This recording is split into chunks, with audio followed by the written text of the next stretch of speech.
les amis, bienvenue dans cette nouvelle vidéo. Aujourd'hui, je vais vous montrer comment traquer un masque dans Baselight en utilisant plusieurs références dans un même plan. Pour ceci, nous allons utiliser ce plan en exemple qui est un mouvement de caméra au bas et nous allons dessiner un masque sur l'immeuble qui est en train d'apparaître en bas de l'écran et traquer celui-ci. Pour ce faire, je vais tout d'abord créer un layer en utilisant la touche de raccourci P. Dans ce layer, je vais créer une shape en utilisant la touche de raccourci S. Une fois dans mon interface de création de shape, je vais pouvoir dessiner ma shape à l'écran directement à main levée.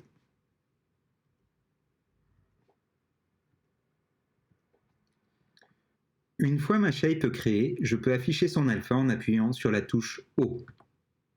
Je vais également rajouter un peu de feather à mon masque, histoire d'avoir un peu plus de diffusion sur ses bords. Une fois mon masque créé, je vais mettre une correction colorimétrique dedans en utilisant l'outil de Base Grade, et par la balance, je vais enlever un diaph. Maintenant que mon masque et ma correction sont bonnes, je vais passer au tracking de mon masque. Pour ceci, je retourne dans l'interface de mon masque en appuyant sur la touche S. C'est en utilisant la partie tracking de cette interface que je vais pouvoir traquer ce masque. Pour créer un nouvel Area Tracker, il me suffit de cliquer sur Area. Une fois ma zone créée, je vais pouvoir la redimensionner et la placer où je veux, ou la faire tourner, faire ce que je veux avec ma zone et la placer où j'en ai envie comme référence. Dans cet exemple, je vais la placer sur cette fenêtre, comme ceci. Une fois ma zone placée, je vais pouvoir utiliser les outils de track du Baselight. Dans ce cas, je vais pouvoir utiliser Track Forward pour aller traquer mon masque vers la fin du plan et Track Backward pour venir le traquer jusqu'au début du plan.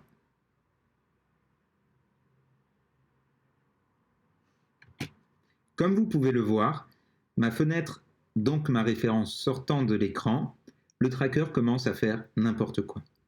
Dans ce cas, je vais pouvoir me remettre à la dernière image où le tracker était bon, ou un peu avant même, et dire au Baselight d'effacer tous les points avant cette image-là.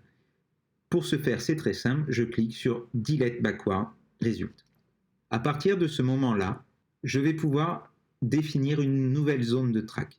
Je vais appuyer sur New Reference et aller placer une nouvelle référence de track dans l'image où j'en ai envie. Dans cet exemple, je vais la placer ici. À partir du moment où ma référence est placée, je vais pouvoir faire un track backward de nouveau. Et du coup, le Baselight se met à traquer le même masque en utilisant cette nouvelle référence. Je m'arrête ici, étant donné que comme dans le cas précédent, ma zone sort de l'image et donc le Baselight ne sait plus sur quoi se fier. Je vais également vous montrer une petite astuce qui n'est pas nécessaire dans cet exemple, mais qui peut vous servir, notamment lorsque vous traquez un personnage ou un objet traversant le plan de gauche à droite ou de haut en bas. Comme vu précédemment, nous nous mettons à la dernière image où nous sommes contents du track et nous allons effacer les points avant. Imaginons que cet objet sorte du cadre. Nous allons pouvoir utiliser la fonction Extrapolate Backward qui va permettre au Baselight de continuer un track à une vitesse constante en extrapolant les derniers points connus.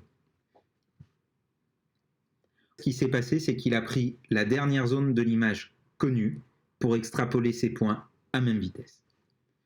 Une fois votre track fini, cliquez juste sur Return to Shapestrip.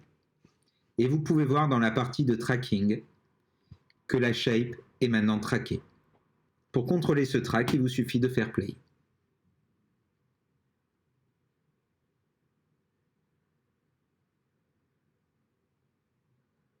Et comme nous pouvons le voir, la shape suit bien le track que nous avons fait. Voilà, c'est tout pour aujourd'hui les amis. On se retrouve très bientôt pour une nouvelle vidéo.